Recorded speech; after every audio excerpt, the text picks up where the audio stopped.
نحمده ونصلي على رسوله الكريم أما بعد فأعوذ بالله من الشيطان الرجيم بسم الله الرحمن الرحيم رب اشرح لي صدري ويسر لي أمري واحلل عقدة من لساني ويفقهوا قولي ربنا زدنا علما اللهم فقهنا في الدین آمین یا رب العالمین۔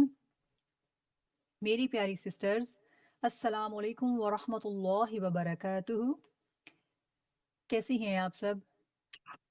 وعلیکم السلام ورحمۃ اللہ وبرکاتہ۔ جی میم الحمدللہ، آپ کیسی ہیں میم؟ الحمدللہ میں بھی ٹھیک ہوں، جزاک اللہ خیر۔ میں امید کرتی ہوں کہ آپ سب ایمان اور تقوی کی بہترین حالت میں ہوں گی انشاءاللہ۔ پچھلے لیکچر میں ہم نے حضرت علیہ السلام کے قصے کے نتائج اور فوائد کے بارے میں پڑھا تھا، اور اسی کو کنٹینیو کرتے ہوئے آج ہم ان کے قصے کی عبرتیں اور حکمتوں کے بارے میں پڑھیں گے۔ تو لیکچر سٹارٹ کرنے سے پہلے جو پریویس لیکچر ہے اس کا تھوڑا سا ریویو کر لیتے ہیں۔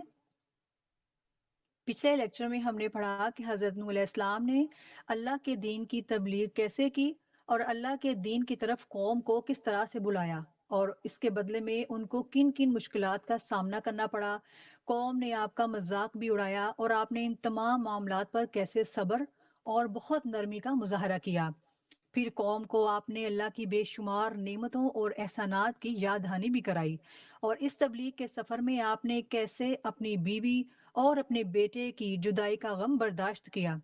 اس دور کا جو طبقاتی کشمکش نظام تھا، جو امیر مغرور لوگوں اور غریب اور محنت کش لوگوں کے درمیان پایا جاتا تھا، اس کے بارے میں ہم نے جانا۔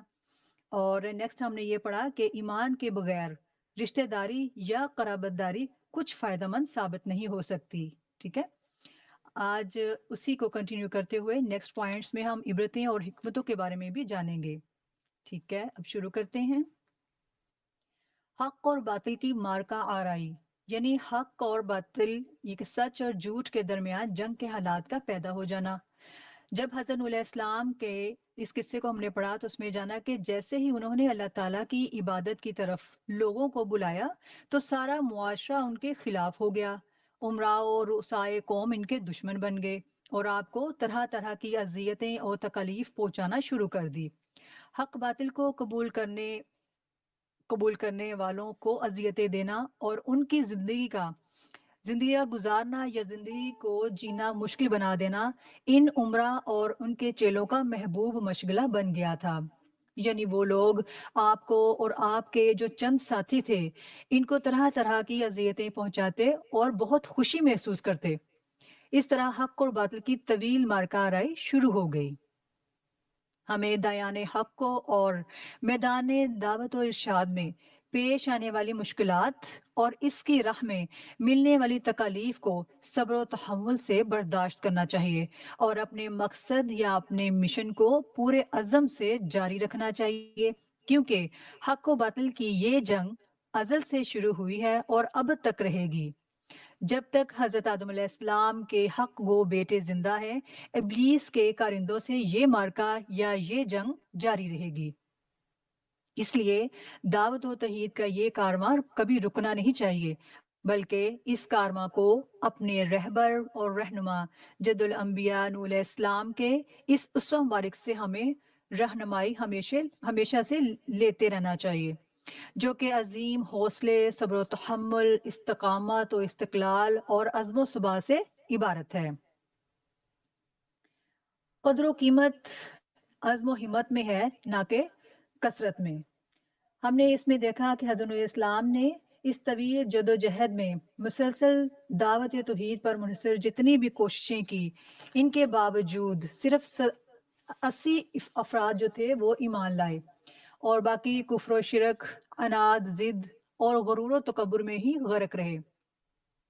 اس مبارک جد و جہد اور دن رات محنت کرنے کے باوجود اتنے کم لوگوں کا ایمان لانا دیان توحید کے لیے ہرگز پریشانی کا باعث نہ تھی۔ نہ تو اس سے ان کے حوصلے پست ہوئے اور نہ ہی ان کا عزم یا پختہ ارادہ کمزور پڑتا، بلکہ ان کی ہمتیں مضبوط نئے جوش کے ساتھ اپنے مشن کو جاری رکھتی ہیں، کیونکہ ان کی تسلی اور تربیت کے لیے ان کے رب نے بڑا شاندار اہتمام فرمایا ہے۔ ارشاد باری تعالیٰ ہے سورہ المائدہ آیت نمبر 100 میں ہے، قُل لَّا يَسْتَوِي الْخَبِيثُ وَالطَّيِّبُ وَلَوْ أَعْجَبَكَ كَثْرَةُ الْخَبِيثِ۔ ترجمہ، آپ فرما دیجئے ناپاک اور پاک برابر نہیں، گو آپ کو ناپاک کی کثرت بھلی لگتی ہو۔ اس کا مطلب یہ ہے کہ کفر و شرک کی غلاظتوں میں ڈوبے ہوئے یہ لاکھوں کافر ان چند مومنوں کے برابر ہرگز نہیں ہو سکتے۔ ٹھیک ہے، قرآن مجید میں بار بار فرمایا گیا، سورہ الاعراف آیت نمبر 187 میں ہے، وَلَكِنَّ أَكْثَرَ النَّاسِ لَا يَعْلَمُونَ۔ ترجمہ، لیکن اکثر لوگ بے علم ہیں۔ مزید فرمایا سورہ الانعام آیت نمبر 111 میں ہے، وَلَكِنَّ أَكْثَرَهُمْ يَجْهَلُونَ۔ ترجمہ، لیکن اکثر لوگ جہالت کی باتیں کرتے ہیں۔ اسی طرح سورہ الشعراء آیت نمبر 67 میں ہے، وَمَا كَانَ أَكْثَرَهُم مُؤْمِنِينَ۔ ترجمہ، اور ان میں اکثر ایمان والے نہیں۔ امام الانبیاء علیہ السلام نے دایان حق کو ایمان والوں کی قلت یعنی کم تعداد ہونے پر تسلی دیتے ہوئے فرمایا، یہاں پر امام الانبیاء سے مراد حضرت محمد صلی اللہ علیہ وآلہ وسلم ہیں۔ ٹھیک ہے، انہوں نے فرمایا، مجھ پر پچھلی امتیں پیش کی گئیں تو میں نے دیکھا کہ ایک نبی کے ساتھ 10 سے کم پیروکار ہیں، کسی کے ساتھ 1-2 ایمان والے ہیں اور کسی کے ساتھ ایک بھی مومن نہیں۔ یہ صحیح مسلم الایمان باب الدلیل حدیث نمبر 220 سے روایت ہے۔ سنت الہی کا اتمام اور کافروں پر بد دعا کا جواز۔ قوموں کے بارے میں اللہ تعالیٰ کا یہ طریقہ کار رہا ہے کہ وہ ان میں رسول بھیج کر، کتب نازل کر کے انہیں ایمان لانے اور راہ حق کو اپنانے کا موقع فراہم کرتا ہے۔ جب نبی اپنی قوم کو پیغام ربانی یا رب کا پیغام پہنچا دیتا ہے اور اس کی تبلیغ مکمل کر لیتا ہے تو اللہ تعالیٰ کا فیصلہ اور وعدہ اس قوم پر پورا ہو جاتا ہے۔ جب تک مومن قوم میں موجود رہتے ہیں تو ان کو مہلت باقی ملتی رہتی ہے، لیکن جیسے ہی معاشرہ ان مومن اور صالح لوگوں سے خالی ہو جاتا ہے تو ان بدکردار اور گنہگاروں پر اللہ کا عذاب نازل ہو جاتا ہے، جیسا کہ حضرت نوح علیہ السلام کی قوم کے ساتھ بھی ہوا۔ حضرت نوح علیہ السلام مومنوں کو لے کر کشتی میں سوار ہو کر بستی سے نکل گئے تو باقی تمام لوگوں پر اللہ کا عذاب نازل ہوا اور وہ اس میں غرق کر دیے گئے۔ حضرت نوح علیہ السلام کے اس قصے سے یہ بات بھی پتہ چلتی ہے کہ جب کفار کی سرکشی اور بدماشی حد سے بڑھ جائے اور مومن مغلوب ہو جائیں تو کفار کے خلاف بد دعا کی جا سکتی ہے، جیسا کہ نوح علیہ السلام نے اپنے رب کو مدد کے لیے پکارتے ہوئے التجا کی تھی۔ سورہ القمر آیت نمبر 10 میں ہے، انی مغلوب فانتصر۔ ترجمہ، اے میرے رب میں بے بس ہوں، تو میری مدد کر۔ اور دعا بھی کی۔ سورہ نوح آیت نمبر 26 اور 27 میں ہے، رب لا تذر على الأرض من الكافرين ديارا إنك إن تذرهم يضلوا عبادك ولا يدلوا إلا فاجرا كفارا۔ ترجمہ، اے میرے رب تو روئے زمین پر کسی کافر کو رہنے سہنے والا نہ چھوڑ، اگر تو انہیں چھوڑ دے گا تو یقیناً یہ تیرے اور بندوں کو بھی گمراہ کر دیں گے اور یہ کافر اور ڈھیٹ کافروں کو ہی جنم دیں گے۔ نبی کریم صلی اللہ علیہ وآلہ وسلم نے امت محمدیہ کو کفار کے غلبے اور ان کے شر کے عروج پر دعائے قنوت نازلہ مانگنے کا حکم دیا. خود بھی ایسے حالات میں دعائے قنوت نازلہ پڑھی اور قریش کے سرداروں جیسے کہ ربیہ، شیبہ اور عتبہ پر بھی بد دعا فرمائی تھی جب ان کی اذیتیں حد سے بڑھ گئی تھیں. مومنوں کی آزمائش. جیسا کہ اللہ تعالیٰ اپنے مومن بندوں کی آزمائش بھی کرتا ہے اور ان کے ایمان کا امتحان بھی لیتا ہے. ایسا کرنے سے اللہ تعالیٰ انہیں ایمان میں پختگی اور اعتماد و یقین بھی عطا کرتا ہے. یہ امتحان کبھی کبھی انفرادی اور کبھی کبھی اجتماعی بھی ہو سکتا ہے. ارشاد باری تعالیٰ ہے سورہ المؤمنین آیت نمبر 30 میں ہے إِنَّ فِي ذَلِكَ لَآيَاتٍ وَإِن كُنَّا لَمُبْتَلِينَ. ترجمہ: یقیناً اس میں بڑی بڑی نشانیاں ہیں اور ہم بے شک آزمائش کرنے والے ہیں. مومنوں کی یہ آزمائش کئی طرح سے ہو سکتی ہے جیسا کہ ارشاد باری تعالیٰ ہے سورہ البقرہ آیت نمبر 155، 156 اور 157 میں ہے وَلَنَبْلُوَنَّكُمْ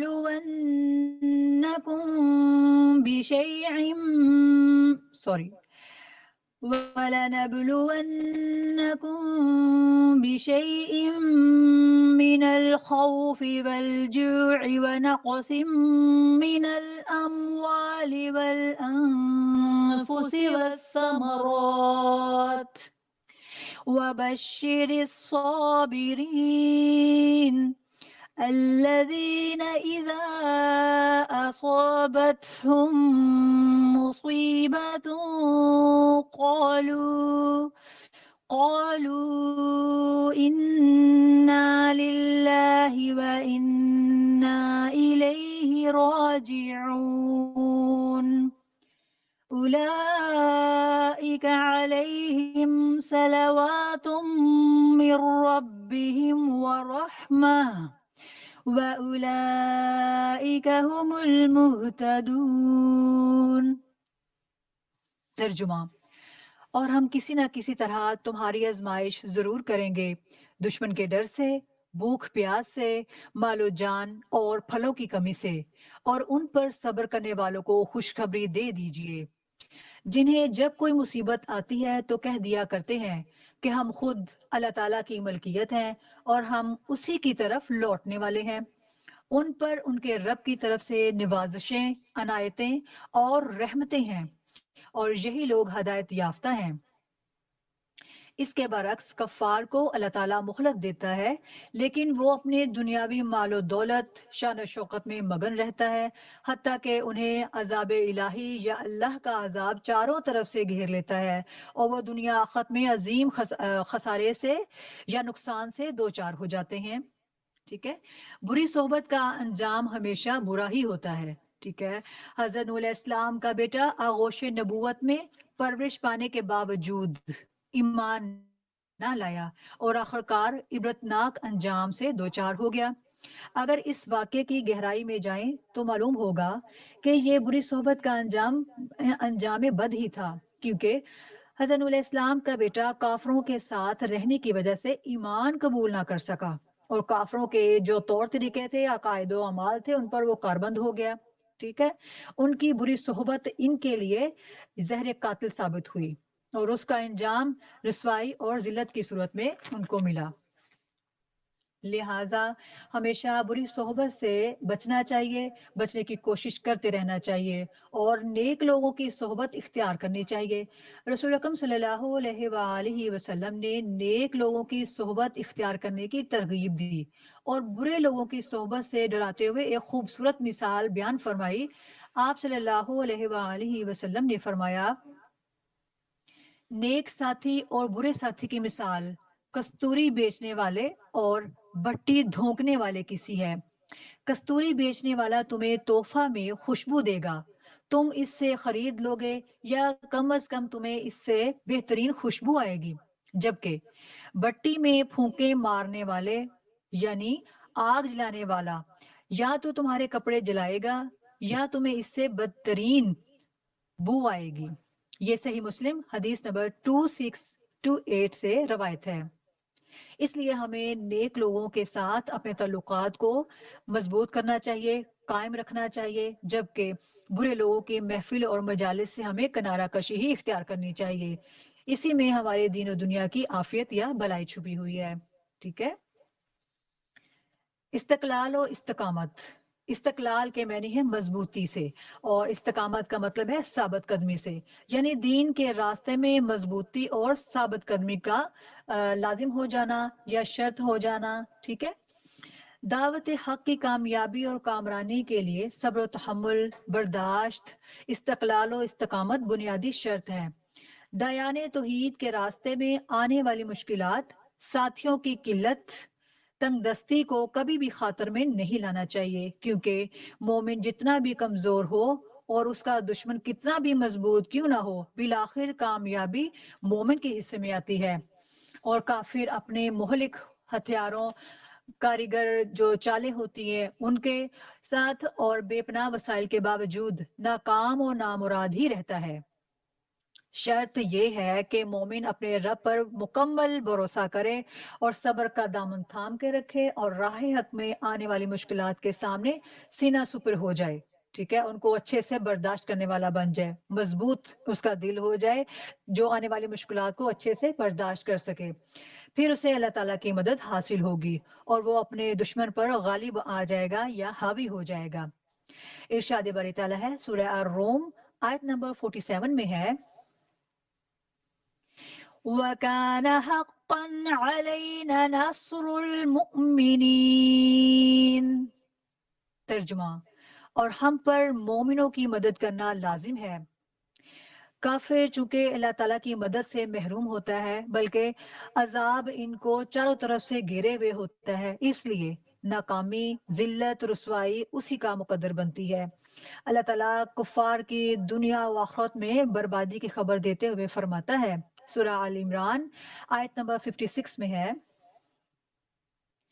فَأَمَّا الَّذِينَ كَفَرُوا فَأُعَذِّبُهُمْ عَذَابًا شَدِيدًا فِي الدُّنْيَا وَالْآخِرَةِ وَمَا لَهُم مِّنَ النَّاصِرِينَ۔ ترجمہ، پھر کافروں کو تو میں دنیا اور آخرت میں سخت تر عذاب دوں گا اور ان کا کوئی مددگار نہ ہوگا۔ بتوں کا بے حقیقت ثابت ہو جانا۔ حضرت نوح علیہ السلام کی قوم سے بت پرستی کا آغاز ہوا۔ یہ بت کون کون سے تھے، ان کے نام کیا تھے؟ ود، سواع، یعوث، یعوق اور نصر ان کے بڑے بڑے بتوں کے نام تھے۔ یہ اصل میں ان کے نہایت نیک بزرگوں کے نام تھے۔ جب یہ بزرگ فوت ہو گئے تو قوم سخت غمزدہ اور افسردہ ہوئی۔ اس وقت شیطان نے انسانی شکل میں آ کر ان بزرگوں کی تصاویر بنا کر انہیں یاد رکھنے کا مشورہ دیا۔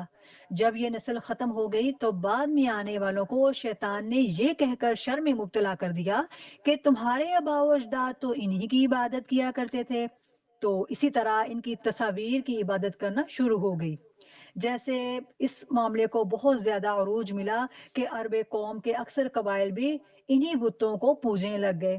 ان کے بارے میں ان لوگوں کا عقیدہ کچھ اس طرح سے ہو گیا کہ یہ بت ہی ہیں جو انہیں روزی دیتے ہیں، ان کی مشکل کشائی کرتے ہیں، یعنی کہ ان کے جو مشکل معاملات ہیں ان کو حل کرتے ہیں، اور ان کو اولاد سے نوازتے ہیں، اور ان کی حمایت و مدد کرتے ہیں۔ اس لیے جب حضرت نوح علیہ السلام نے انہیں عذاب الہی سے ڈرایا تو وہ کہنے لگے کہ ہمارے داتا ہمیں بچا لیں گے، وہ ہماری مدد کریں گے، لہٰذا آپ علیہ السلام جو عذاب لانا چاہتے ہیں لے آئیں۔ دوسری طرف امرائے قوم نے قوم کو حکم دیا۔ سورہ نوح آیت نمبر 23 میں ہے، لا تذرن آلهتكم ولا تذرن ودا ولا سواعا ولا يغوث ويعوق ونسرا۔ ترجمہ، تم ہرگز اپنے معبودوں کو نہ چھوڑنا، اور نہ ود اور سواع اور یاغوث اور یعوق اور نصر کو چھوڑنا۔ اب جب اللہ تعالیٰ کی طرف سے یہ عذاب آیا، یعنی کہ اس قوم پر عذاب آیا، تو یہ لکڑی کے پتھر کے بنائے ہوئے اندھے بہرے گنگے اور عقل و شعور سے خالی جو معبود تھے ان کی کوئی مدد نہ کر سکے، بلکہ اپنی قوم کے ساتھ ہی غرق ہو گئے۔ ارشاد باری تعالیٰ ہے سورہ شعراء آیت نمبر 119 120 میں ہے فَأَنجَيْنَاهُ وَمَن مَّعَهُ فِي الْفُلْكِ الْمَشْحُونِ ثُمَّ أَغْرَقْنَا بَعْدُ الْبَاقِينَ۔